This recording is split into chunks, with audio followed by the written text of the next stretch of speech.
This Super Regional Series Futures episode on the College Baseball Experience of the Sports Gambling Podcast Network is brought to you by Edge Boost, the bank account that is built for bettors. Sign up today at edgeboost.bet with the promo code SGPN and get a free Refs Are Terrorists free t-shirt. Claim your shirt at sportsgamblingpodcast.com/refs. We're also brought to you by Naira Bets. Get your $25 free bet for the Belmont by going over to nyrabets.com/SGPN25. Promo code SGPN25. What's going on, everybody? Welcome back into a brand new episode of the College Baseball Experience. Myself, Noah Bieniek, joined alongside Johnny Venezia of Breaking Bet. Johnny, a couple of days off. I've personally been able to catch up on sleep. How have you been doing during the time off? Trying to process everything that happened. The weekend was nuts. It was jam-packed with action and upsets and heartbreak. Friday, Saturday, Sunday, Monday. I was just thinking, this has been probably, if not definitely, the most chaotic regional that we've had, at least since I started watching college baseball. And college baseball, man, it is a sport that is just built on chaos, especially this time of year. But 2025 has been to a different level so far. Yeah, man. And we had, I think, 5 2 seeds, 1 4 seeds. Did we have any 3 seeds in advance? But there was on Friday the action of all the 4 seeds giving 1 seeds that threw off real games. I absolutely loved it. There was not really a talent / skill gap this year at all in a lot of these regionals. There was a lot of close games between the 1s and 4s, the 2s and 4s, and whatnot. We even saw, honestly, it should be talked about more, one of the biggest upsets in the sport in Little Rock going into Alex Box Stadium and taking down LSU. Unbelievable that they were able to pull that off. I became a big fan of the coach after their 7-0 loss on Friday night, tweeted out that clip of his presser, but didn't know that they were going to pull that off in the ensuing days. So that was awesome to see. Johnny, we've got a quick show planned for the people today. We're going to be giving out some super regional picks and possibly some futures here as well. I mean, all the time, I do it, and I know others do it as well. Start on the left side of the bracket at the top. Today, let's start on the right side of the bracket. These are the Saturday series, Saturday, Sunday, Monday series. Let's jump over to Los Angeles, the super regional here that's going to be played between the UCLA Bruins, who's going to be the home team for Game 1 and Game 3, and then UTSA, the Road Runners, are the road team for Game 1 and 3, home team Game 2. UTSA is plus 145. UCLA is minus 180. Johnny, set the table on what your thoughts are entering this series, and are the Roadrunners going to be able to pull off the upset in Los Angeles that the Anteaters, the Sun Devils, and the Bulldogs of Fresno State couldn't be able to do? UTSA, man, we've got to give a ton of credit to Coach Pat Hallmark. Hell of a coach. He was able to do something very special with his ball club this year. The AAC has been typically run by ECU for quite a long time. And, you know, you felt maybe like Tulane had a shot this year coming in, and UTSA, it really wasn't a program that was on a lot of people's radars. It wasn't a team that I really expected much of this year, but you got to give them credit. They not only are able to advance here, but they go down into Texas, in-state rival, against a team that has unlimited resources in all of its blue-bloodedness, and they were able to get it done multiple times. And I think the fact is UTSA they're a live dog here. And I wouldn't say they're like elite pitching staff, but they have 3 solid arms in a weekend rotation. And it's nothing to say we're like, yeah, they have a dominant ace or anything like that, but it's just 3 guys that you could throw out there that are going to give you a chance to win. They have a really good closer in Robert Orlowski. They have a lineup that is deep, and I don't know if there's too many guys that truly stand out. Correct me if I'm wrong. Mason Lytle is that's their big bat, and he's really good. But it's really an offense that's built off depth, where each guy can just move the line, and that kind of consistency and that kind of depth usually plays up in a format like this. Super Regionals is fantastic, Noah. I'm not going to say it's easy by any stretch, because it's probably the most pressure-packed moment of the tournament because a lot of teams just want to get to Omaha. The ultimate goal is to win, but getting there is something special. This is, though, the easiest in terms of the format because it's going back to a regular weekend series. So now teams can do what they would normally do in a weekend series. I like UTSA because I can't get over their relentlessness. And UCLA, I still have questions about them. I think they played a great series this past weekend, but they don't have a dominant ace. They have just a handful of solid pitchers. And I think in a similar sense of UTSA, it's just a handful of guys that can go out there and give your team a chance to win. Wylam Moss out of the pen is my favorite of this pitching staff. But their offense is really predicated on three players throughout the whole season as a large sample size. It's AJ Salgado, Malave Lavu, and Rock Chalowski, who could be the number one pick next year. But if Rock Chalowski doesn't have a good series, it's a problem for the UCLA offense. So I think with a little bit more depth, UTSA getting the plus money is my initial look here. How about you? So we're going to disagree off the top of the show, which isn't a bad thing. It's a pretty close call, I would say. The thing that does it for me in favor of UCLA and why I'm going to pick the Bruins is I think that their staff's just a little bit deeper. Sure, there's not an ace, and that was one big handicap for me and why I didn't pick them to win their regional. But I'm not sure that UTSA has that guy that they have full faith in going out there and winning them a game in game one. I don't see that from UTSA either. What I will say is I think that UTSA probably goes Zach Royce, Braylon Owens game 2 instead of Connor Miles game 2. Miles started that second game against Texas, kind of got knocked around in the first 3 innings, and Braylon Owens came in the final 4 or 5 and completely shut down the Longhorns. I think that you want that guy out there on the mound in game 2. You don't want to face, UCLA in a series and lose in the first 2 games and not have thrown Owens, who's kind of come down the stretch here as one of your best arms with the, one of the top strikeout ratios on your team.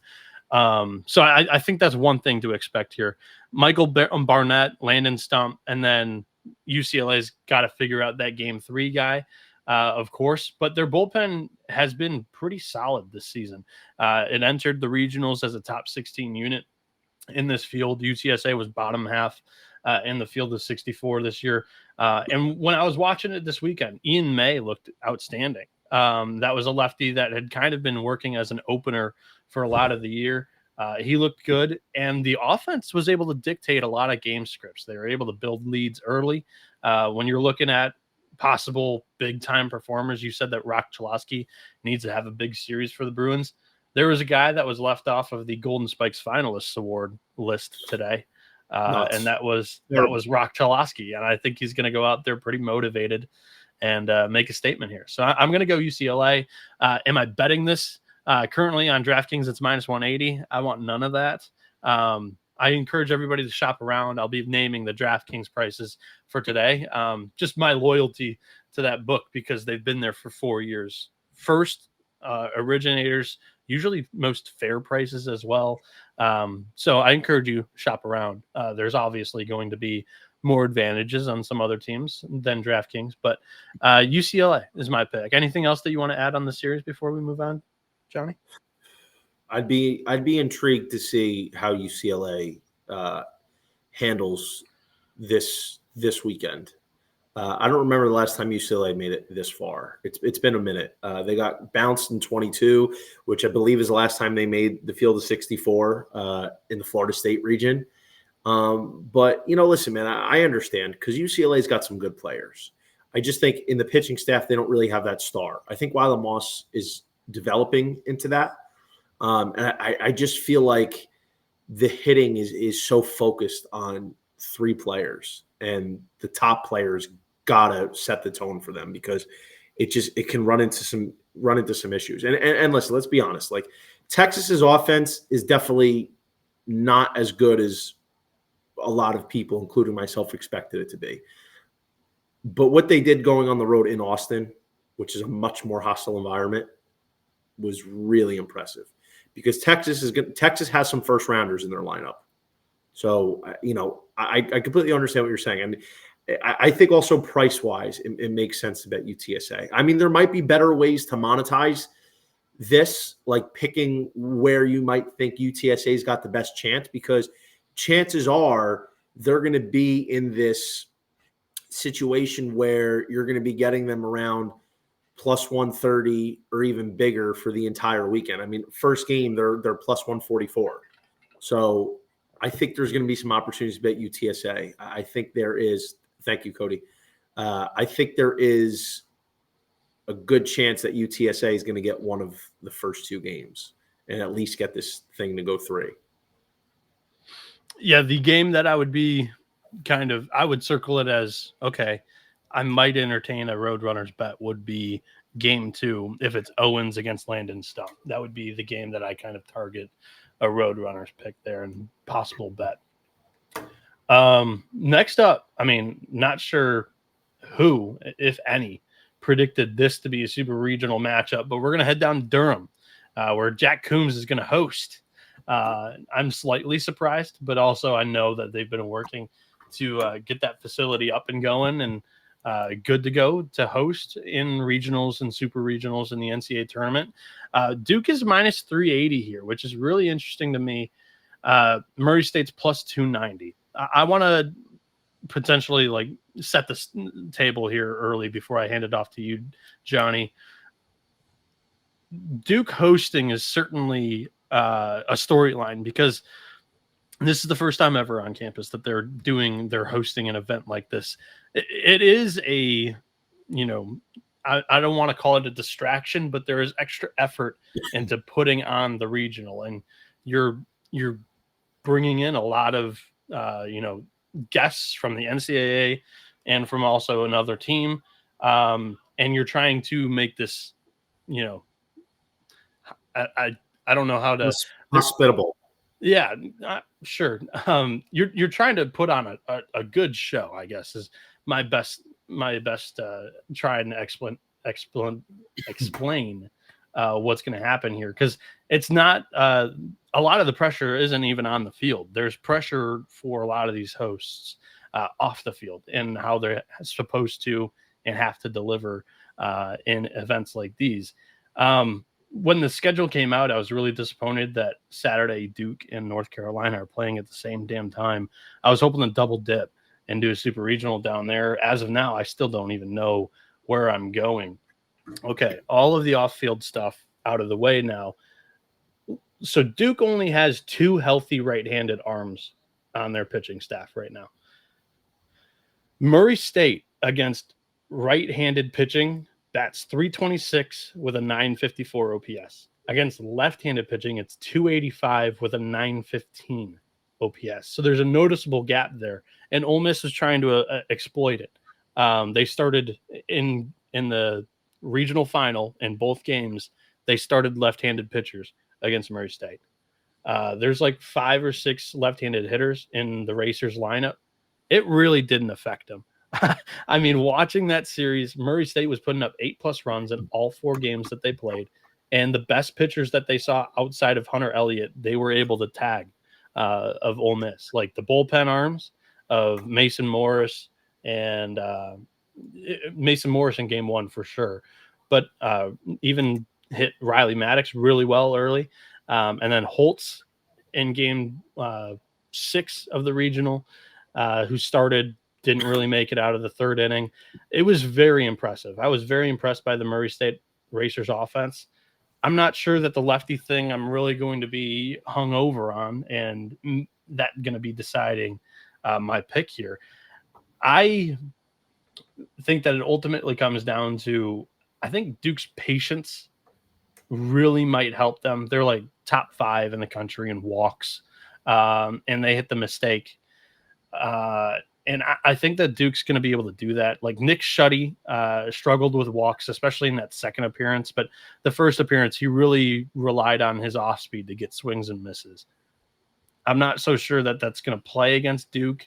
And then Silva as well, their game 2 starter, is also kind of a side armor who relies on more stuff than strike throwing. And I just think that Duke's offense might be able to affect that a little bit. So I don't know if Murray State's starting pitching is going to be as good. But if we're talking about a 380 price on Duke, Murray State has to be the pick on a plus 290 if you're betting this.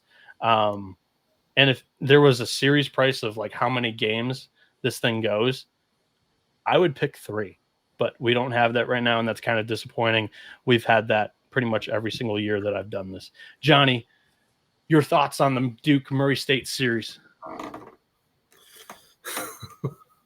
Who would have thought that this is going to be the super regional? I mean, this is what happens. I mean, some of the times the frustrating thing is like when you're looking in the futures market throughout the year, it's like, well, this team is really not good enough to make the run. But sometimes you win a weekend and you get a favorable draw. Sometimes the stars align for you, and we've seen it with a lot of teams. Saw it with Louisville, saw it in Miami, we saw it with Murray State, Arizona. We've seen the stars align for a handful of teams that, quite frankly, I would have never touched to win the College World Series because they all had glaring issues, and several of them.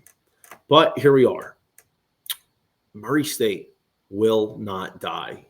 They were incredible in one of the tougher regions last weekend. They had to beat Georgia Tech, and they had to beat Ole Miss. That's not an easy task. I think ultimately Duke played a very good series.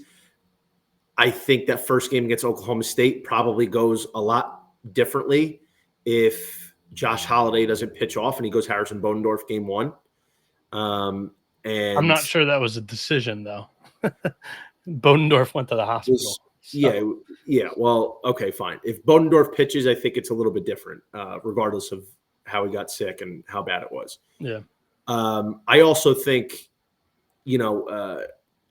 Oklahoma State, some bad managerial decisions helped Duke get to the super regionals, at least preventing them from playing the last game because the Cowboys had that one in hand. And, listen, Duke's had a weird year where they've kind of come on strong in the second half. And sixth year senior Ben Miller has been awesome this year. 20 homers. I mean, the fucking modern day Van Wilder could have gotten a nursing degree at this point with, the amount of years he's had in school. Duke is a tough team. And we've kind of seen this from them, but price, you got to go Murray State, man. I mean, This is going to be a situation again where Murray State's got to score because their pitching has just been very shaky. They have some talented arms, but it hasn't really translated. You saw what was happening towards the end of the weekend with them. They were just giving up a ton of runs. They had to score 8+ to have a chance to win. A lot of these games ended up scoring 20 runs or more. I think for the price, it's worth it to take a chance on Murray State in the 3-1 territory. I think you have to. I don't think Duke is by far that much better. I think they've just really been carried by Ben Miller, and they've gotten some big swings from AJ Gracia. Some of their pitchers have come up in big moments. But Murray State, with the price, and the fact is their offense can score, and Duke doesn't have any super talented pitchers, any guys that you're going to be like, all right, I'm afraid to face him. I mean, if you look at their staff, Owen Proshka's got a 4.83 ERA. Their best pitcher has been Reed Easterly, sort of like that Charlie Bielenson role where he's coming in the hybrid situations. He's coming in late in the games to kind of lock it down. But if you go further down the board, they don't really have many reliable arms that have performed that well this year. So Murray State should be able to score. And if you can score, I think they're going to have a chance because they have enough pitching in terms of talent that if they were able to put it together for a weekend, there's a good opportunity for them to upset. But I think in lieu of playing the series price, what I'm going to end up doing, so I don't have the commitment for a weekend, I think it's worth it to bet them game 1 and 2 as well. Because if they're going to be plus 300 or close to for 2 games, you just got to win 1 game and you're going to get your money back. And you don't have to worry about them winning 2. Yeah. So Murray State, betting them pretty much on the money line for games 1 and 2, which if they were going to win the series, they have to win at least one of those. That's the move. Yeah. Because like I said, if you win 1 and they're plus 300, you're coming away with a profit. So that's honestly the better way to approach this series. But in terms of actually picking a winner, God damn it, dude. I'm going to go with Murray State, man. I like seeing it. I mean, I really do. I picked Ole Miss in that region to come out, and not just for a hedge, but just because I thought the price didn't make any sense in the last game. I went Murray State. Yeah. I mean, it's just they have this like aura about them. It's very Oral Roberts-esque, where they're coming up with the big hit or the big out, or they just have this infectious energy as a team that hasn't had a lot of college baseball success in their program's history. And while they're here, they want to make the most of it. So in what is a winnable super regional, let's go Murray State, man. The Racers. Shout out to those boys because they've been playing really good baseball. And what you talk about too is it's probably more advantageous to pick your spots in this series rather than be committed for the entire weekend. Murray State at Game 7 against Ole Miss, they threw both their number 2 starting pitcher and then their number 1 starting pitcher and then their closer. Silva went something like 40 pitches, and then I think Shuddy went like 50 pitches. It'll be interesting to see who they give the nod to that first game. That's why I don't even know if I'm ready to commit to I like Murray State in Game 1. Owen Prosch has been throwing the ball really well lately. So I think I'm more or less likely to fade my guy Kyle Johnson coming off of his best start of the year. I don't know if he'll be able to keep that thing consistent. I mentioned it for Murray State, the bad, like not the bad splits, but the noticeable split negatively towards left-handed pitching, and Duke, they're all lefties on the bump. Murray State's got a lot of right-handed pitching, and Duke's lineup is noticeably not as great against right-handed pitching, only hitting 283 with a 926 OPS, and their lineup against left-handed pitching is batting 310 with a 982. So a little bit of a split there that also goes in favor of Murray State. So it should be an excellent series. And Chinook is saying, heard we're talking about seeds, figured we'd stop by. Of course, could be a different seed. No, honestly, my favorite seed got the bag over here. That's a good tweet. I got to say something else. One more thing about this. Shoot. There's no pressure on Murray State. No, they're playing loose. They're having fun. They are not expected to win. They weren't even expected to be here. They were expected to get rolled in a regional that had Ole Miss, Georgia Tech, and Western Kentucky. And they're here. They're loose. All the pressure is on Duke because, like you said, it's not just up to them to get it done on the field, but now they have to worry about all the accommodations and, getting everything set up. And that adds a little bit more pressure. And even though Duke has some older guys, I think with, for instance, guys like Ben Miller, like chances are Ben Miller is not going to be playing at the next level. The guys who are in school at 25 aren't playing pro baseball, or if they do, they're not going to go very far. Like this is it. This is probably the highlight or last highlight of their baseball career. So all the pressure is on them. Murray State's just going to be playing like how they've played, down the stretch, loose, having fun. It's house money, kid. Yeah, it's not even down the stretch either. I mean, they've won the regular season in the Murray Valley.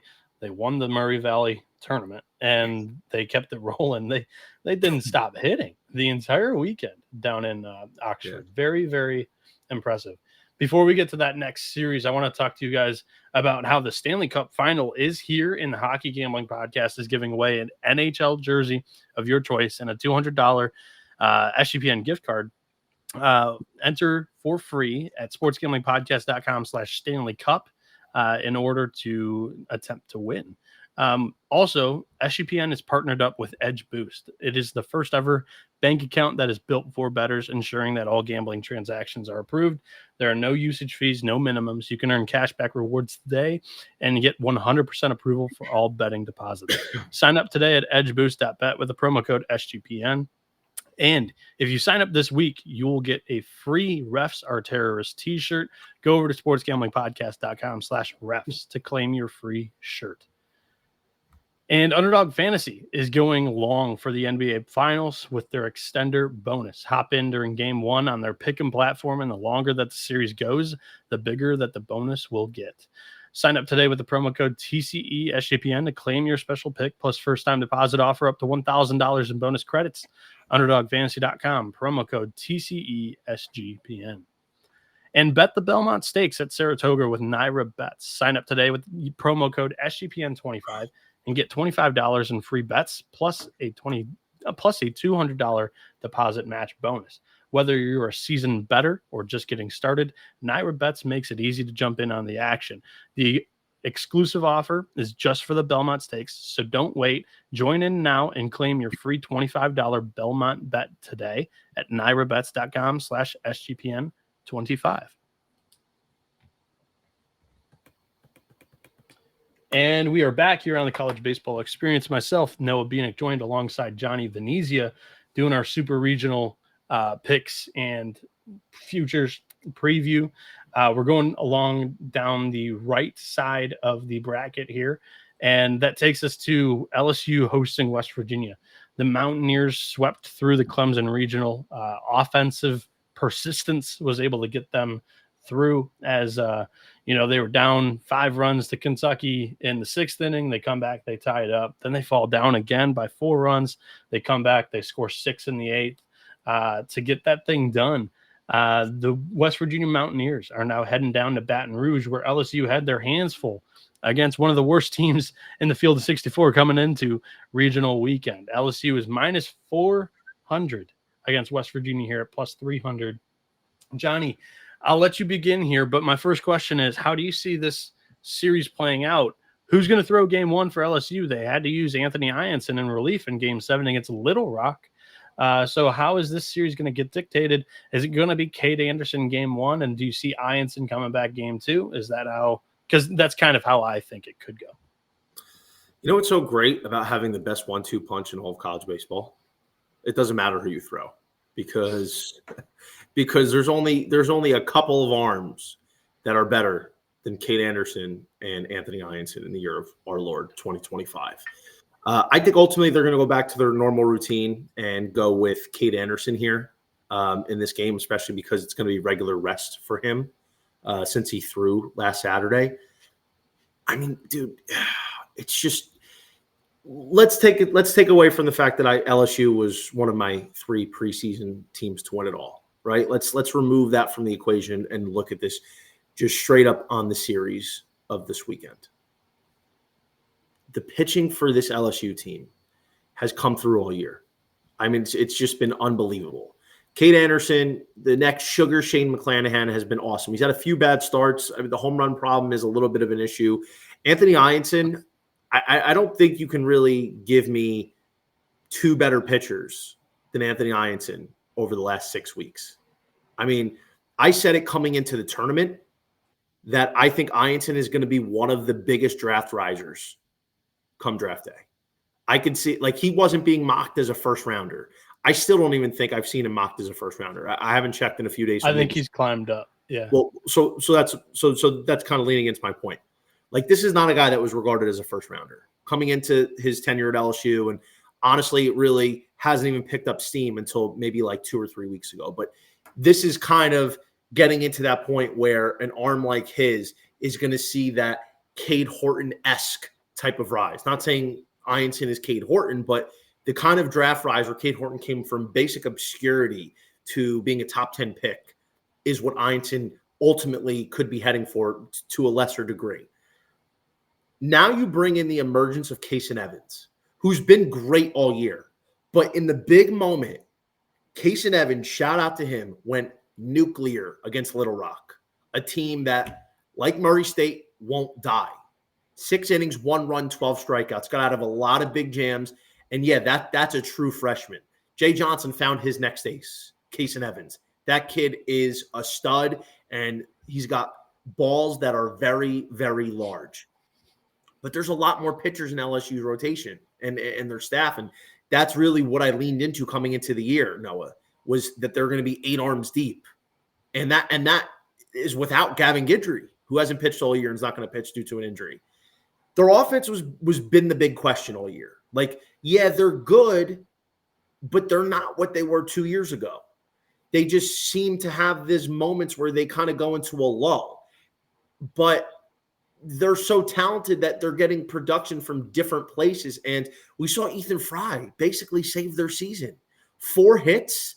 He drove in all 4 of their first 5 RBIs to get them back in that game when they got punched in the face early and went down 5-1. You got Bear Jones. Milam had a great weekend. Derek Curiel is still a stud who sets the table really well. Pearson, Luis Hernandez had a monster game, 2 homers. So LSU's offense is going to probably create some issues for this West Virginia pitching who, let's be honest, I mean, Griffin Kern's been great this year, and he's been really hot as of late. So that could ultimately be a tough matchup against a lefty where we saw them have some struggles against Liam Doyle earlier this year, and that could be something to monitor. Jack Carstonis and his ridiculous mustache has had a really good year as well in like this hybrid role where he started 8 games out of 19 appearances. But other than that, I'm not super sold on what else West Virginia is going to be throwing out of the bullpen. They have some arms that have been decent, but it's not to the level where it's overly concerning to me. So the question is, as long as LSU can avoid these lulls, I think they should be able to take care of business in this series. And if we're looking at later in the series after Griffin Kern throws, there's no West Virginia starter that I'm overly nervous about. I mean, David Hagan's gotten some starts under his belt. He's only got 23 innings on the year. He's walked 13, struck out 13 in 23 innings. And then as you go further down the board, it's just a lot of uncertainty. Whereas LSU has the clear edge for the entire weekend in pitching in both starting and bullpen. I think the way West Virginia's offense rolls, where they steal a lot of bases and they apply a lot of pressure, even though they don't hit a lot of home runs, is intriguing. But you know, I got to go with LSU, man. I think the fact is Cade Anderson can not only cancel out Kern in game 1, but surpass him. And that's going to count for a lot because they should have a big edge in game 2 with Anthony Ianson. That's why LSU getting game 1 is so huge, because they'll have an opportunity to lay down the hammer with Anthony Ianson on Sunday's game in game 2. But you can't bet it. You're not going to bet minus 300, 350 for LSU in a game or the series. So this is one where I think maybe you take a look at getting in on LSU at like plus 310 in the futures market to win it all. If you haven't already, like maybe take a nibble or throw LSU if you're throwing a super regional parlay in and you throw them in there. Crutch asks, Kern should be okay for Saturday after his relief appearance against Kentucky. Well, all year I've said that this guy gives me Derek Clark vibes. And what did Derek Clark do in the regional last year? He goes out there, shoves for 9 innings in game 1, and then he came in relief in the final game to get them the regional victory. Same thing happened with Kern. And if I know anything about the West Virginia staff, they're just going to run out their Bulldog once again. And I think Kern, actually, I think it's a favorable matchup game 1, Johnny. You know, I'm not touching the series, and I'm looking forward to seeing what comes out in the press conferences and whatever to see if we're able to get a matchup and or, you know, pitcher confirmed for game 1. But I'm looking to target Dub V in game 1. You know, I once again, I'm going to quote the splits here. LSU's offense against right-handed pitching, 313, 936 OPS. Against left-handed pitching, it dips over 40 points in average, over 50 points in OPS, down to 272, 889. And for West Virginia, they are one of the best offenses against left-handed pitching. I've been saying this for 6 weeks now. They're hitting 347, 972 against lefties. I think that West Virginia could be, you know, live in that first game against Anderson. Anderson's either going to be dominant or I don't know, another word of dominant, but he's had some starts where, you know, he gets touched up a little bit, doesn't look as sharp. And maybe that's one of those for me here, because I think LSU wins the series. I'm not going to touch the Tigers to bet him game 1, or for the entire series. But I think that West Virginia should be live. And in games 2 and 3, when they're not facing that lefty, Armani Guzman was outstanding in that Clemson regional for the Mountaineers down at the bottom of the order, or wherever he was hitting. Because, I mean, this is a kid that they've inserted in the lineup over the last 3 weeks, and he's been incredible for them. So that's been a really good sign for the Mountaineers after they were trying to figure something out after losing, that series to Kansas, getting blown out in the Big 12 tournament. They shake some things up. Guzman's in the lineup, and he was raking. So I think West Virginia is definitely going to make this a series. I think LSU wins it, though. And I'll be looking to try to most likely take some like a player projection over on Underdog Fantasy on Anthony Irons in game 2. So I agree with you. If you're going to take West Virginia, it's when Griffin Kern goes. Because also the other thing, a la the Derek Clark vibes. Kern's been going deep in the ball games. His last 4 starts on at least 7 innings. So unless he's getting absolutely battered, West Virginia is going to be throwing him out there for at least 6 or 7. So that's an opportunity where Cade Anderson would have to really, bear down and do what he's done for most of the year. I think it's also worth noting, though, because the stats are a little bit tainted considering what conference they play in. Big 12 is a good baseball conference, but it's not the SEC. So as I'm looking at it, against lefties, yeah, they've been one of the best teams. But what lefties have they really faced of merit? Bodendorf, yeah, against Oklahoma State, but I don't think he really had gotten going yet. That was a weird weekend too because he was thrown off his usual rotation because of the Kansas State has 3 lefties. Yeah, but they're not that good. They don't have at home. They were money this year. Yeah, but their lefties aren't really something that we would consider like true quality. Like, they're decent at best. I understand what you're saying. Against Ben, the closest lefty they faced outside of Bodendorf, who really didn't get into a groove at that point. Bodendorf was really a big second half guy this year. Was Ben Cleaver in the regional against Kentucky, and Cleaver carved them. 6 innings, 1 earned, 1 walk, 5 Ks. They won that game late. So I think there's a big difference is all I'm saying. And I think the lefty thing is it's nice to have, but the only lefty that you're probably going to face that's been better than Cade Anderson this year is Jamie Arnold and possibly Liam Doyle, like in terms of overall arsenal, I should say. So at the bare minimum, Cade Anderson's been a top 3 lefty this year. The final super regional on the right-hand side of the bracket is Arkansas, Tennessee. Fayetteville should be on fire this weekend. The Hogs are minus 130 to win this series. The Vols are plus 100. Johnny, I'm interested to see where you're going to go in this one. So Tennessee was a preseason Omaha team for me. And, my saying, I don't like to jump ship. I like to go down with the ship or ride with it. The only team that I really had started having second thoughts about in the second half of the year on a preseason team was Clemson, where I really started falling out of favor because the wheels started coming off for them. But if we're talking straight betting here, Tennessee in this regional, I don't think it makes sense to take them on a series price because you're not really getting the number that you should be getting when you compare them to the game 1 price. You're getting plus 140 on FanDuel with Liam Doyle. Well, I don't think it might be Liam Doyle. I think it might be Marcus Phillips. You think it might? You think they might go back? Phillips went on how many pitches Saturday? Doyle relieved for 2.1 on Monday. So yeah, how many pitches did he throw? Do you know? My guess is around 40 because there's 2.1 innings. It wasn't too long. I'll find it. That's a good point. Yeah, find that while we're talking here. But Tennessee's about even money, maybe minus 102, depending on where you're looking. So this is projected to be a close series.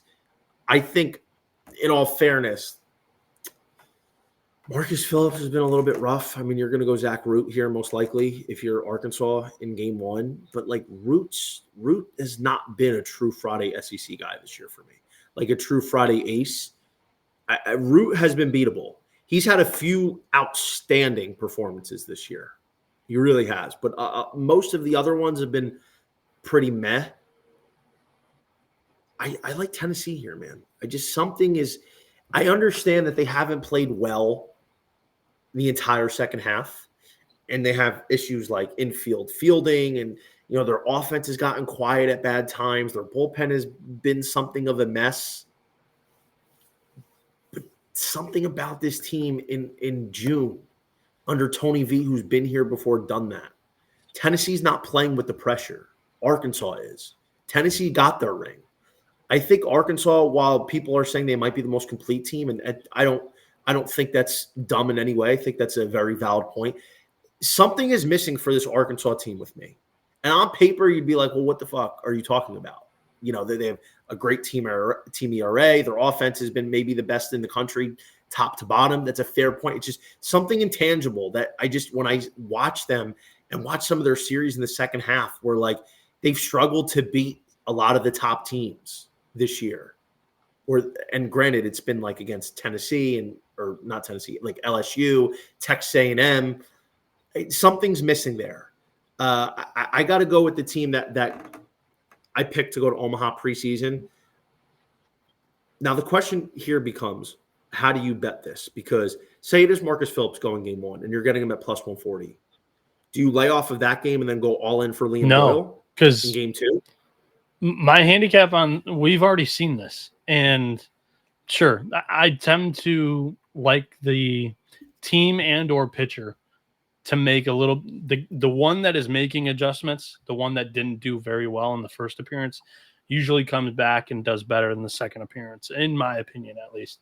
But Doyle got bombed by Arkansas. That was not a great start whatsoever. And Arkansas is like the best team against left-handed pitching. I keep pulling up these splits, but I believe this in handicapping. Like Arkansas's lineup, right-handed power heavy. You look at it, Vahiva Aloy, Kahio Aloy, Ryder Helfrich. I mean, those three power hitters, all right-hander, even Cam Kojal, like Arkansas 352 average, 1059 OPS against left-handed pitching. Yeah, that's a big problem for Liam Doyle's not, he had outstanding regional. He faced Miami, Ohio, then was able to come back in and relieve against Wake Forest. But that's a Deeks lineup that struggles with the swing and miss. I haven't really seen that with this Arkansas team. I think that 1 through 9, they are the best lineup in the country. I've said that for a while now. I think that Arkansas is able to get this thing done and go back to the College World Series. And yeah, I mean, the strength of the Tennessee team on the mound has been that starting pitching. And Johnny, you've been worried about the bullpen for a while now. You're going to need some big time performances from like a Brandon Arvidsson again, who's been really heating up lately. You'll need a good outing from like an AJ Russell in his 3 innings that he'll give you, because Marcus Phillips didn't have the greatest start against Arkansas too. Only went 4.1 innings. So I think that's what you're seeing in that game one price, is that Arkansas has already kind of seen these starting pitcher offerings that Tennessee's going to give them, and they've done well against it. So Arkansas on paper has been the better team this year. It's not really close, but this is June. It's different. It's a different environment. Every single year that Arkansas has failed, and failed very early, the pressure is mounting. They walked through their own region. They fought their demons, but I mean, they beat Creighton and North Dakota State. They don't have to face Kansas. I mean, Kansas maybe they blow Kansas out, but like they had a relatively easy path the way it shook out for them. And I get worried about this time of the year for them. The lights are bright, and listen, maybe they're ready to handle it, because this is arguably the best roster they've had in a long time. I gotta side with the team that I picked preseason. And listen, you're right. A lot of the numbers throughout the year support Arkansas, and I completely understand where you're going with this one. It's just this time around, I just think that the Vols are going to kick it up a notch. And this isn't like a play where I'm going with, you know what, I'm going to go with the box scores. I'm going to go with what's on the stat sheet, because you got to throw that stuff out a lot of times at this point in the year. So I don't think you going with Arkansas is dumb by any stretch of the imagination, but I gotta go with Tennessee, man. I gotta go with Tony V getting it done again for right. his school. The way that I'm thinking about this, I'm going to pull the trigger on Arkansas minus 130 on the series price, and then I'm not going to bet it game by game with the Hogs. Because you look at that game one price, they're minus 175. I'm not sure who the book currently has, baked in for Tennessee to start there. But I would kind of have that same thought process of game 2, game 3, no matter who the pitchers are. Because I think that Gage Wood, Gabe Cackle combo looked incredible this weekend.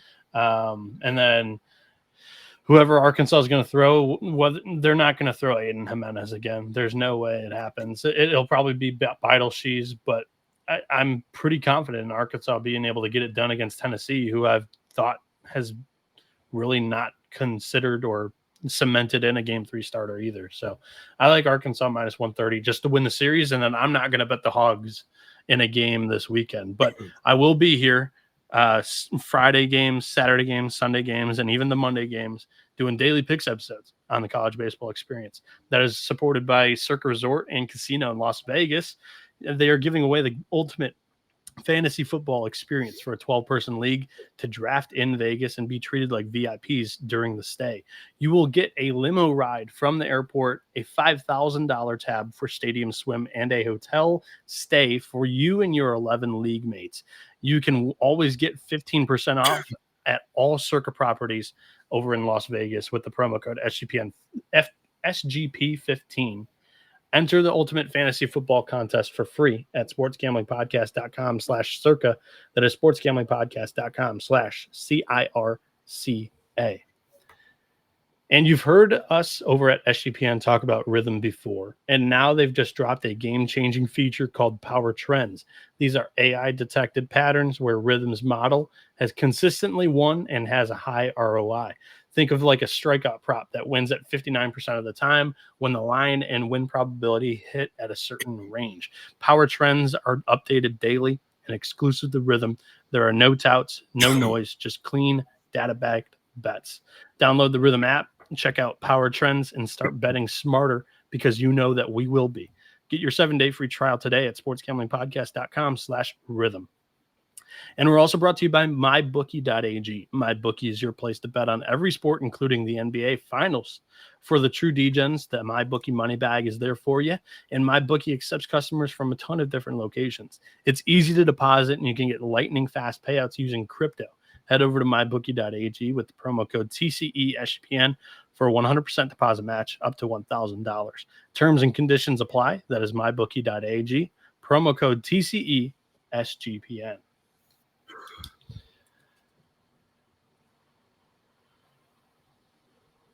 And we are back here on the College Baseball Experience. Myself, Noah Bieniek, joined alongside Johnny Venezia, and he's got his own show over there, Breaking Bet. Check it out. He's going to be doing a pre-super regional podcast as well. Johnny, we're going to jump over to the left side of the bracket. We did backwards today just to have a little bit of fun. Top left, Louisville, Miami, who coming into the day was kind of the front runner of where I may end up for regionals. We'll see what happens. But the Cardinals are minus 160 to win this series. The Hurricanes are plus 130. Not sure we assumed either one of these teams would be here in this spot. But coming into the regional weekend, Dan McDonnell, head coach of Louisville, said that his pitching staff was the healthiest it's been since opening weekend. And, man, did I see it in opening weekend. And I thought that Louisville was a solid team. They go 2-1. They beat Texas. And then just the train went off the tracks, specifically with the health. But that opening weekend, when they beat Texas, Patrick Forbes was unbelievable, strikes out double-digit batters in that Longhorns lineup. This weekend against ETSU, Patrick Forbes completely held down the Bucks. ETSU goes 2 in barbecue. And Louisville able to run through the Nashville Regional. Tucker Biven goes out there and gives them a good start against Vanderbilt. And then Ethan Eberle keeps down a Wright State lineup that, honestly hadn't been able to hit solid left-handed pitching for a lot of the year. They've got like 6 lefties in that lineup. So Eberle was a perfect matchup for them. And Louisville all of a sudden is hosting a super regional against Miami, Florida, who had really good starting pitching over the weekend with AJ Siskar and Griffin Hughes. Like, all of a sudden, both of these teams have great pitching coming into the weekend. The momentum, the trends are here for both of these staffs. Johnny, who do you think has the advantage this weekend in the Hurricanes and Cardinals series? I still can't wrap my head around that one of these teams is going to go to Omaha. I mean, Louisville was a dumpster fire for most of the year because they were facing so many pitching injuries. Miami barely got in. Like, Miami really didn't have a great regular season. They had like a 3-week stretch where they got hot. So the fact that they got in over UVA is something that we talked about when the selection show came out. So I still can't wrap my head around that one of these teams. I think Brian O'Connor's okay with that. It's just, it's insane. It really is. But, I mean, listen, here's the thing. Miami, they played in a regional that was really, really, say up for grabs, because Louisville did, I guess, technically too. But Miami's pitching was really good this weekend. Overall, Brian Walters has really come in with just this aura like his big brother had. Like, right? Like, Brian Walters just not only physically looks like his brother, but he's pitched like him too, lately. Since they moved him into the thing is, though, I agree. Yeah, that was the right move. But I think ultimately it's going to be Louisville. I hate to say it. I hate to say either one of these teams is winning. It's really frustrating.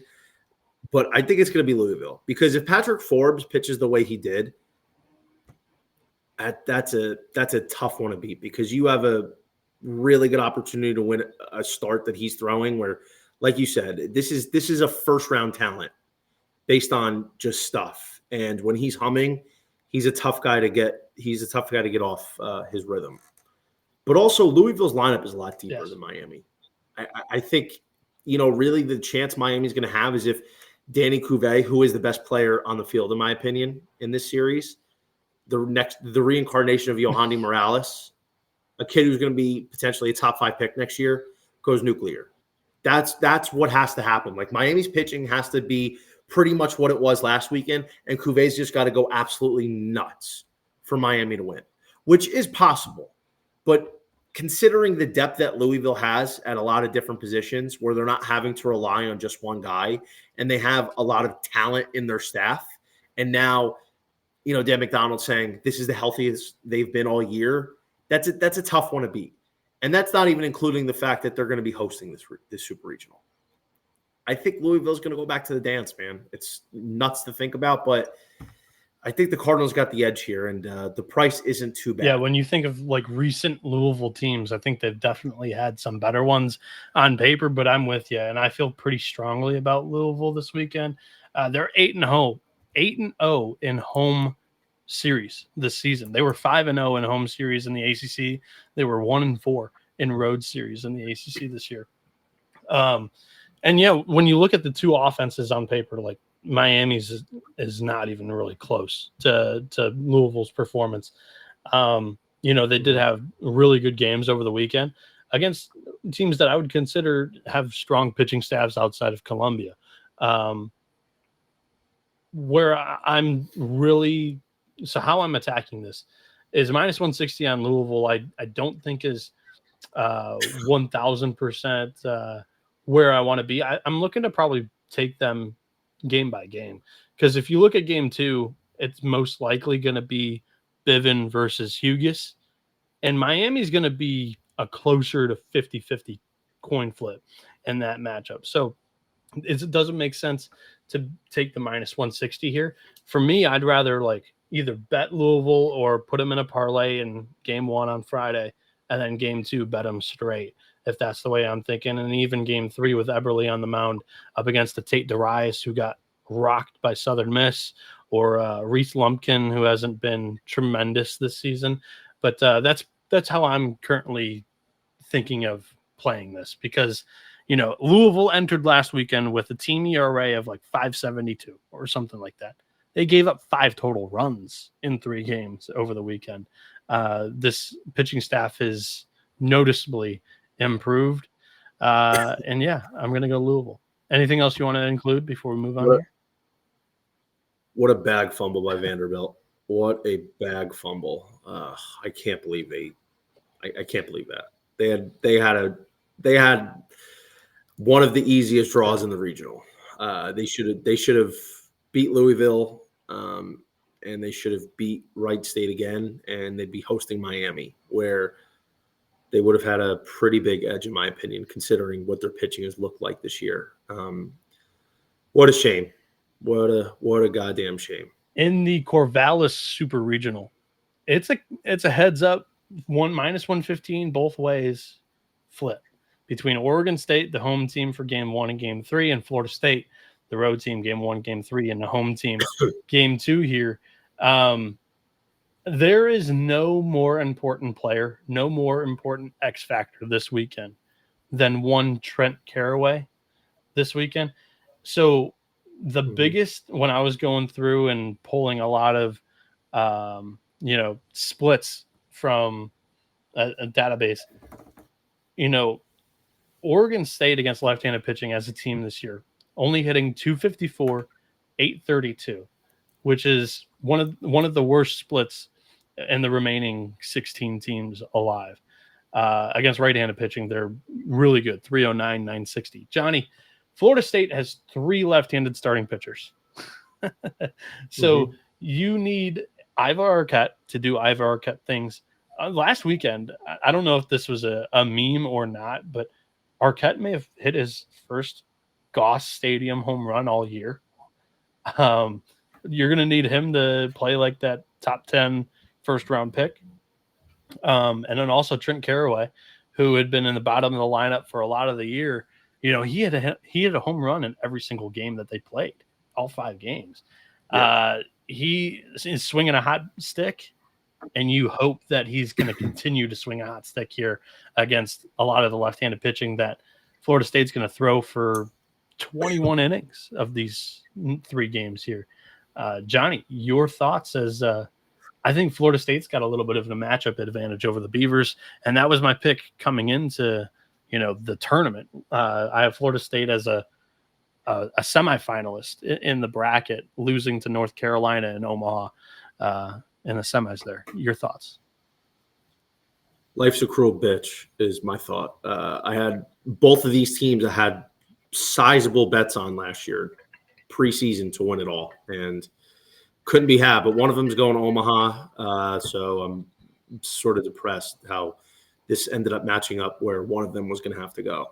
But this one's probably the most even series, I would say, not from a price standpoint, from like a matchup standpoint.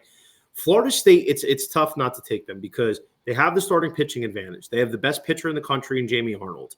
They have an offense that really has some dudes and has some guys that have really grown up before our eyes. Like Miles Bailey, the freshman, who's going to be a huge draft pick in a couple of years, hasn't been a regular freshman. Like he's been a dude, and this kid's got a lot of power. Alex Lodis basically came out of nowhere after being maybe average at best offensively for the Noles last season, and in my opinion, should probably win the Golden Spikes based off the 3 finalists that we have. And they have a bunch of other guys. I mean, Gage Harrelson's been really good at the top of their lineup. Max Williams he's been awesome this year. Chase Williams is a guy that's kind of emerged, this season as somebody that they can rely on. It's been a year for Florida State that I don't think their team is anywhere near as good as they were last year. So my feeling was like Florida State, their year was last year to win it all. But in this particular matchup, what concerns me is a thing that concerned me coming into this year, which is why I didn't bet Florida State in any futures. Their bullpen is a disaster. Their bullpen is so fucking bad. It's insane. And they got away with it because, the matchups that they played last weekend. I mean, Mississippi State got in, and on paper, Mississippi State's offense had a pretty solid year. I mean, it was definitely a huge improvement from 2024, but I wouldn't really say Mississippi State is like one of these banger offenses, despite what it might say on paper. The bullpen is enough of a neutralizer in favor of Oregon State. That's why I might lean the Beavers. So Oregon State, the issue I have with them, Noah, is the thing I've talked about all year, where I wasn't really a huge fan, because they rely so heavily on about 5 or 6 players to really carry the whole team. Gavin Turley, Ava Arquette have been amazing this year offensively. They've been off the charts good, and they've been really heating up down the stretch as well. Pitching-wise, their potential, if they pitch closer to their ceilings, can match what Florida State does. Dax Whitney is maybe the most talented freshman we have in the game. He's going to be a guy to circle his name in a couple of years for the draft. Their bullpen has some pretty good arms too. And I think it all comes down to, can Oregon State play closer to their ceiling? Because I think their bullpen is an advantage over Florida State. And like you said, the X factor of the whole series is Trent Caraway. If he carries over what he did in the regionals, now you have Arquette, Turley, and Caraway. And you have a guy like Wilson Weber, or you have Easton Talk coming up big, or you have Jacob Krieg hitting a couple of home runs. That's really where it shifts in favor of the home team. Out in Corvallis, where it's a tough place to play.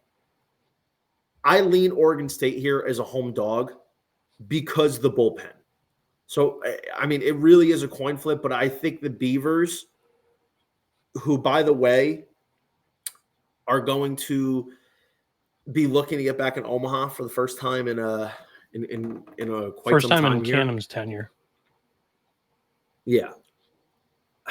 It's a close call for me, because I think depth-wise, Florida State's been proving to be more useful. But I think the Oregon State bullpen is going to be the difference here.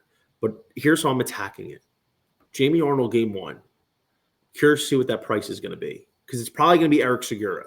And that's where I have a tough time, because I think if Segura ends up going, I don't know how effective he can be. And that's the concern. We probably won't find out until tomorrow, which is media day. But game 1 right now is minus 115 both ways. Yeah, that's interesting. So I wonder who they're coming out with. So Arnold, because of the matchup with him, and is a guy I always want to bet. Instead of taking full game, because I want to avoid the bullpen, one thing that we got last week that I'm excited about on DraftKings is first X innings market. So you can get first fives. So I think the way to go for me in game 1, assuming it is Jamie Arnold, is you bet Florida State first 5 with Arnold, and don't rely on that bullpen to close the whole thing out for you. I would say I'd play that up to minus 160, maybe minus 175, maybe. Because that's going to be a big advantage for FSU. But I think right now, I need to do a little bit more soul searching on this one, but I think right now the first look for me is the Beavers. Just kind of talking myself into the fact that I think the bullpen is a big advantage for them, and I think Oregon State can play close enough to the point where FSU's starting pitchers get knocked out. And I got news for you. Like, Wes Mendez is talented, but he's really had some struggles this year. So I think, as long as they can split games 1 and 2, and they have Kleinschmidt going against Mendez game 3, I think Kleinschmidt's going to be an advantage over Wes Mendez in the final game. Yeah, I'm curious of how Oregon State's going to trot out the starting pitchers. One, because if it's like a Hutchinson game 1, or I don't know, a Keljo game 1, because are you going to try out Segura again? He relieved that Monday game. We'll see. They could easily go Segura, but I think it actually might go Whitney, Kleinschmidt, game 1, game 2. That would be how I would structure this, because you don't want to lose 2 games in a best of 3 and not throw Kleinschmidt, who's kind of been the most steady arm you've had the entire year. Whitney's the most talented, the highest ceiling arm, and I think Kleinschmidt's been the highest floor, most consistent. But you've got to get Florida State's starting rotation out of their rhythm, because this weekend in their regional, they combined to throw 18 innings, the 3 starters. or if that happens against Oregon State's not winning this series. That Florida State bullpen was set up perfectly with just short short appetites, or however you want to say it, because they only had to throw 9 innings the entire regional. They were 9 scoreless innings, 12 strikeouts, just 3 walks, just 5 hits allowed. Florida State's entire hole, like the big weakness of this team has been the bullpen, but it was not tested this weekend in the regional because of how good that starting rotation is. And I think with that big matchup advantage in this series, I'm looking at Florida State to win it. I really don't know if the bullpen is going to be tested here either. And then when you get into Omaha with a day rest in between all of your games, you're going to be able to try it out. Charles and Abraham nonstop for Florida State. And I like the way that goes. Yeah, I get what you're saying. It's just because we're playing a lot of what ifs. Like if FSU's pitching can pretty much, if the rotation can pretty much go 6-7, that's a tough one for Oregon State. I mean, like Dax Whitney's potential, he can match Jamie Arnold. Like this is the kind of guy that can definitely go toe to toe. Like I would personally like going with Whitney game 1 because he is your most talented arm, and if he's on, I mean he's going to match what Jamie Arnold does. And then if say that game is tied like 3-3, and both pitchers are out, and it's the 7th or 8th inning, I mean that swings heavily in favor of Oregon State. So really, it's going to be up to the Beavers starting pitching just to match what Florida State starting pitching does. Because the longer that game goes, where Florida State has to use their bullpen, could be the deciding factor. This is a great toss-up. It's a really good series, and Oregon State, in order to, they have to score runs early. That way, they can get Florida State in the mud. Because if they do so, that is Oregon State's advantage. The deeper that these games go, the more arms that Florida State has to use. Oregon State's got the advantage when it comes to depth on the mound. It's a very good tactical series between Canham and Leak Jarrett. I cannot wait for that one. How about North Carolina and Arizona, Johnny? My 2 biggest preseason positions to win the College World Series are going to go up against each other this weekend, which is quite disappointing. But I didn't expect Arizona to be in this spot. So I'm somewhat happy. And I was trying to shoot down there for the double dip of Durham and Chapel Hill, but they're playing at the same damn time on Saturday. So, yeah, that's really disappointed. I'm not sure if I'm going to do that anymore. North Carolina is minus 330 to win the regional, and Arizona is plus 250. Johnny, I'm interested to see how you feel about Arizona. I feel like you've had a better read on the Wildcats than me down the stretch here. I didn't see them winning that regional. I had Oregon, but they didn't even have to play Oregon. And then you had Arizona winning the Big 12 tournament, and they were able to pull that off. So I'll let you lead off here. Yeah, I mean, listen, we both had North Carolina going deep this year. That was, again, another preseason Omaha 8 team. I love what Scott Forbes had, and considering what they lost last year, like not just talent, but like superstars. Vance Honeycutt, Dalton Pence out of the bullpen was huge. Casey Cook, Parks Harbor. I was making appearances though, like on VSiN and other shows last year, saying North Carolina, they're good this year. They're going to be even better next year. That's what I was always saying. Well, I mean, I think they're different. I think they're 2 different teams than they were last year because they didn't have that starting pitching depth to the degree that they do this year. Like DeCara was great, but there was really a lot of like question marks after him where they were worried about, who's going to come out here and dot, because they didn't have Jake Knapp last year. He's recovering from TJ. But in any case, UNC, I don't want to use the term team of destiny for UNC, but they really, and we talked about this coming into the tournament when the draw came out, like they had the favorable draw. Like this was a team that had the much easier side to go on the left side here, and they have 3 studs in the rotation, and that is that's not just a luxury. That's an advantage. They have a good bullpen. Like Walker McDuffie's really turned into a stud for them, a guy that is super reliable. I think here the big thing for Arizona is they're not facing a legitimate lefty. Like there's no legitimate lefty starter. There's not really a legitimate lefty reliever like Dalton Pence was last year for the Tar Heels. I'll say this though, U of A, I get worried about their offensive depth. I mean, Mason White is a freak. The top of the order makes that lineup so lopsided. Exactly. Exactly. So Mason White was a guy picked on our fantasy team preseason. I loved White. I think I had White as a first-round grade just based on talent. Like the swing and miss is the thing that's holding him back. Mason White can carry a team when he's on. He did it in the Big 12 tournament. He had a 3-homer game. I think he had a 3-homer game last weekend too. Aaron Walton had a 3-homer game. Well, like when was the last time a team had 2 different guys hit 3 home runs in the same regional weekend? Walton's been so huge in between Summerhill and Mason White. That way they can't pitch around those two. It has been huge. Yeah, and you have Summerhill.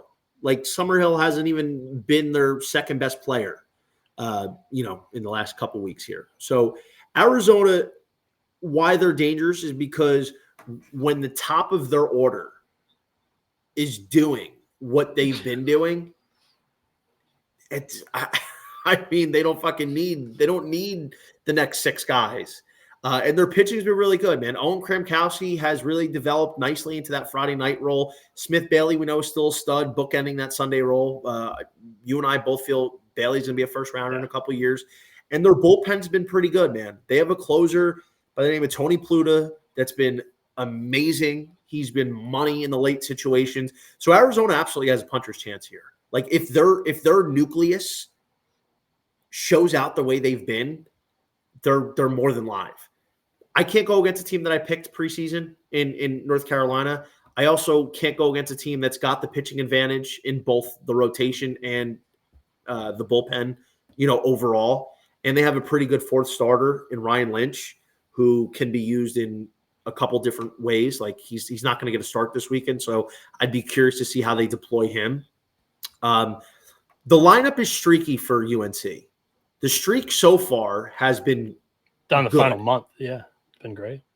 Exactly. Like when it was bad for UNC, it was really bad. They couldn't buy a fucking run to save their lives. But now, like they've been hitting everybody. They got after maybe the best arm in 2025 season, Kyson Witherspoon. They tagged him. They tagged him for 6 runs in the first I do want to inning. make this clear, though. Like, offensively, North Carolina has been better than Arizona throughout the entire year. And if you're going to damper, like, West Virginia's numbers, Arizona played in the same league. So that's something to note here, too. Yeah, but I'm going to go North Carolina here. I think this does have the potential to get to 3 games. But it's challenging because how are you going to bet UNC? You're not going to take a minus 370 in game 1, which is probably the same ballpark you're going to be having to take them the entire weekend. And in terms of like an actual series, they're north of minus 300. Like there's no way to bet it. And honestly, like I think Arizona's live enough to where like I'm not putting it in a parlay. So for me, the best way to kind of get some action on North Carolina now, you could get them in the plus 650 range to win it all, which I think is honestly reasonable because if they win, right? If they win this series, they're going to face the winner of Louisville or Miami in the first game. And then I believe they would have to face, who would they face? Would they face the winner of FSU, Oregon State? North Carolina? North Carolina's first game, they would play the winner of Auburn Coastal. And if they win or lose, they would play the winner or loser of Louisville, Miami, and Oregon State, Florida State. Okay. I mean, that's a little bit tougher because I think facing Louisville or Miami game 1 is a little bit easier. But nevertheless, dude, I think it shapes up well for them. I think they have more pitching depth than any team, front to back. They have more pitching depth than any team on their side of the bracket. So plus 650 is a fair number at the moment for me. I think, honestly, UNC should be closer to a 5-1 right now. So yeah, you're talking about winning the national championship. Yep. Yes. I think right now that's the best way to get in on UNC because you can't take them this weekend. And if they win this weekend, that number is going to shrink even more. So if you haven't bet UNC to win it all, now would be the time. Yeah, it's a tough way to try to find a spot this weekend for North Carolina, Arizona. Dexter Pope talking about under 10.5 in game one. Here's the issue. Owen Kramkowski has been more of a pitch to contact arm for Arizona this season. Opponents are hitting 289 against him. And this year against right-handed pitching, North Carolina has been much better. Their whole offensively has been against lefties. A lot of those really good hitters in that lineup are left-handed swingers. Tar Heels are batting just 254, 800 OPS, one of the worst splits in the remaining 16 teams left. But against right-handed pitching, 308, 913 OPS there. So big difference. And Owen Kramkowski, I'm not quite sure that he's going to be able to go smoothly in this one. And I'm curious of what Arizona also does with their pitching, because Smith Bailey has been unbelievable down the stretch. And that's an arm that you need to throw in a super regional. You can't go home in 2 games and not have thrown your young star who's going to be an ace in the next year or two. You have to throw Smith Bailey at some point in this thing. I would be looking at him to start game 2 and then Raul Grazar to throw game 3.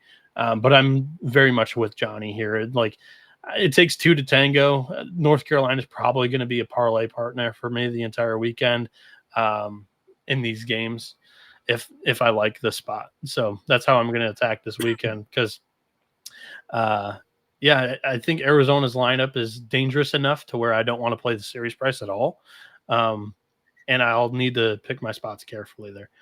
The final super regional series that we have to talk about is the Auburn Super, where the Tigers are hosting. They're minus 145 to win this series against Coastal Carolina, who's plus 115.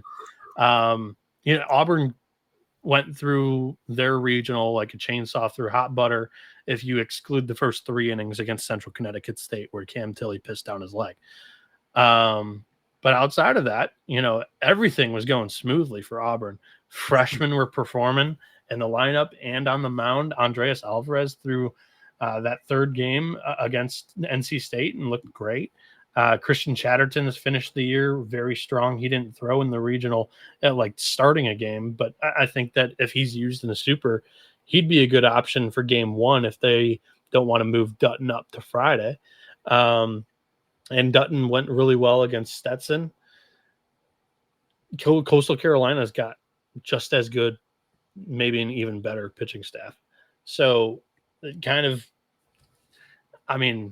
this is more of a minus 115 series to me than Florida State, Oregon State was, because Auburn's lineup 100% has the advantage over Coastal, but I think Coastal, their arms make this thing really interesting.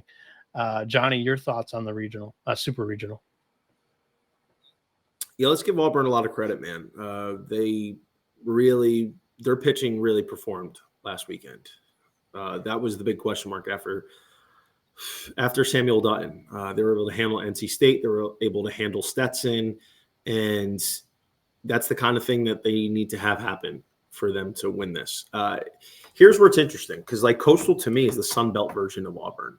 Both teams perform noticeably better at home than they do on the road.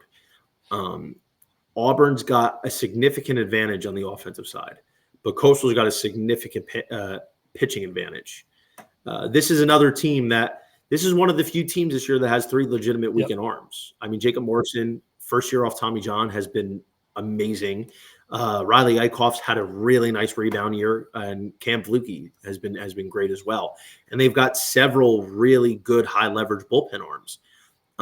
But the offense isn't anything close to what it was 2 years ago when they were top 10 in every major category, but it's still been pretty good. So it's really like, what do you trust more? Do you trust the pitching of Coastal more, who hasn't really beaten anybody noteworthy, or do you trust Auburn's offense more, that's been doing it against the best of the best in the SEC? This is a tough one for me. I think this is up there with that Florida State, Oregon State, where it's really a coin flip. I think the reason why I'd probably go Coastal Carolina here with a slight edge, like when I'm talking about slight, I think Coastal's like 55% to Auburn 45%, is because I still would need to see Auburn's pitching after Samuel Dutton do it in a series like this.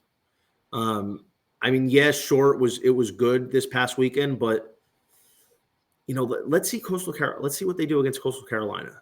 I think we're going to be able to see the Chanticleer's pitching staff neutralize Auburn's offense enough. And I think the creative way that Coastal can score, where they're really good on the bases, they have some boppers in their lineup. They have an elite hitter in Caden Bodine.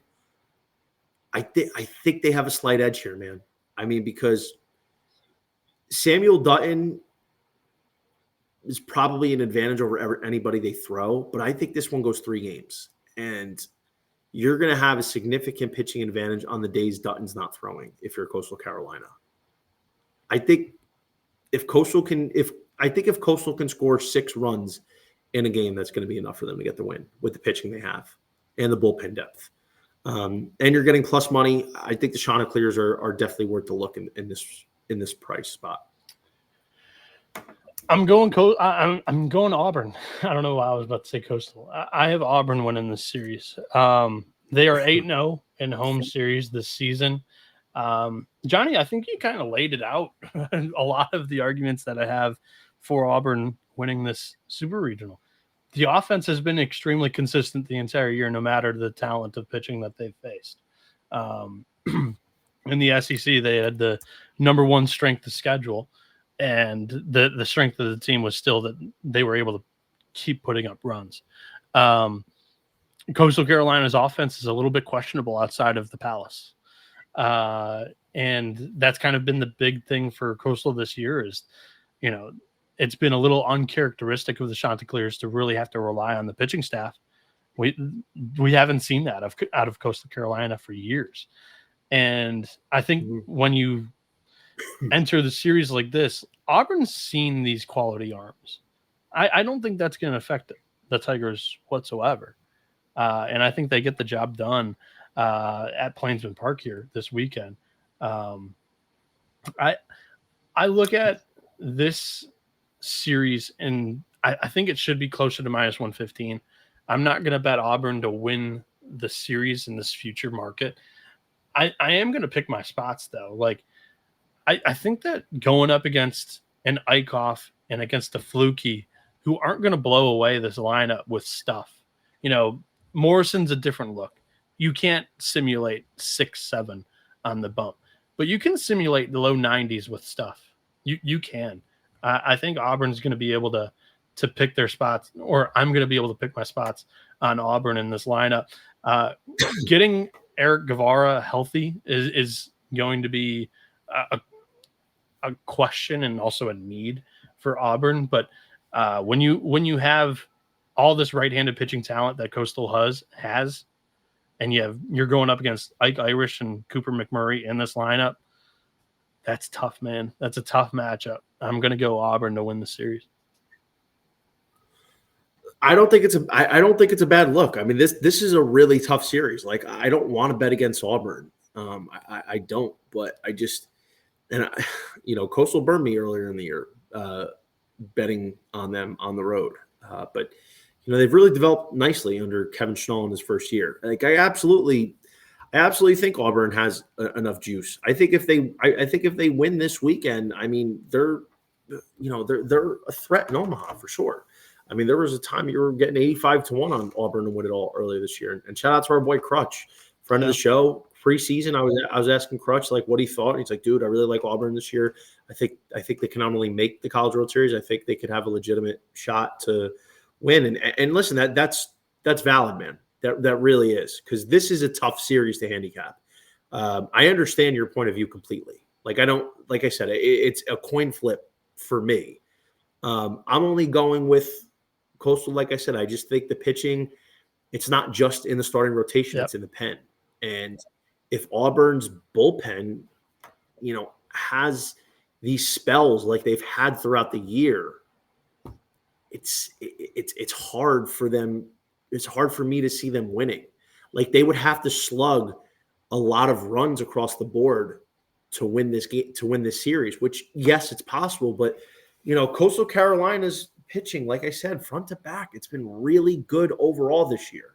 So, that's really where the advantage comes in for me. I think their offense is going to do enough because typically, like, how it is, typically the teams that make the runs are able to pitch. Like you need to be able to obviously score runs, but very rarely do you get a team that makes the run that really can't pitch. It doesn't happen very often. That's ultimately why I think Coastal Carolina's got the small advantage here. I think Myers needs to stay in the bullpen to answer feels bad, man. I think you're looking at Sam Dutton or Christian Chatterton starting game 1, game 2 in any order. And then it would be like an Alvarez in game 3 or Cade Fisher, who's also been in the bullpen recently. I don't know if you can trust Cam Tilley to go out there. If he wasn't able to throw consistently against Central Connecticut State, I don't think he's going to give you solid innings against Coastal. But that's going to do me a favor. Well, hold on real quick. Do me a favor. Pull up Colton Mack's comment. It's a pretty valid point as well. So Samuel Dutton's been the guy for Auburn all year. Colton Mack. Yeah, he pitched great against Stetson last weekend. But I mean, if you look at what Dutton's did, like you can't always go by box score. No, I watched the game. I was locked in. No, I'm not saying you didn't watch the game. I'm saying like you in general. Like Dutton, this is Dutton his last 3 starts. Against Stetson, 6 2/3, 5 earned. The week before against Ole Miss, 3 innings, 7 earned. The week before against South Carolina, 4 innings, 5 earned.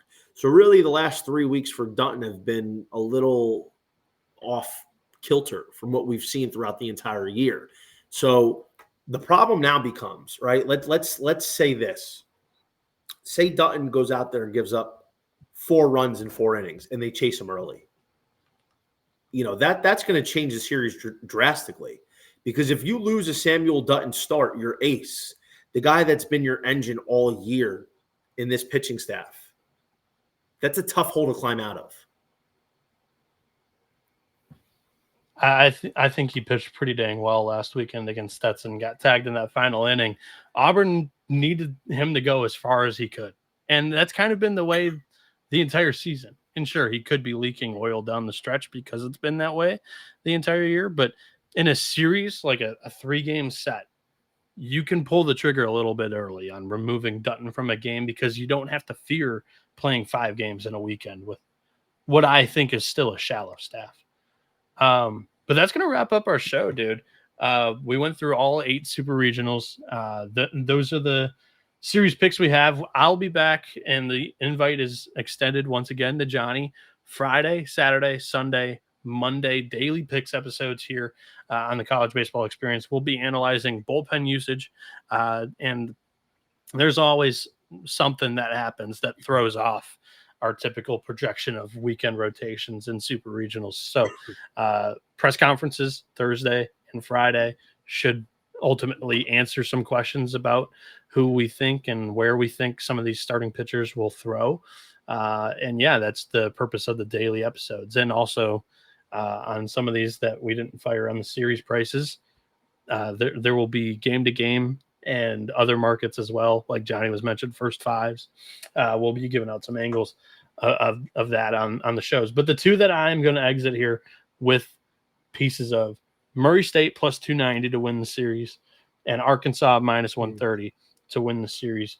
Johnny, the stage is yours. Promote anything that you want that you're going to be doing throughout the weekend, whether it's RotoWire, Breaking Bet, and also where the people can find you. Yeah, you can find me on Twitter at _JohnnyBTV as always. Right in my column on RotoWire, going to have the breakdown of the super regionals this weekend. So we're going to be able to see, a little bit more in detail, at least on the written word, via written word, what to expect for the super regionals. And of course, my podcast, Breaking Bet. I'm going to be doing a show tomorrow night with my guy and John Bowman, and I will be seeing you back. If are we doing a show? Yeah, we're doing a show tomorrow for Friday. So 4 games Friday, 8 Saturday, TBA or to be determined on Sunday and Monday. But this has Sounds been the college baseball experience. Thank you all for tuning in. We had over 50 of you guys watching live on YouTube. Very much appreciate it. Have a great night. This has been the college baseball experience. You better start thinking about yours. And we are out of here.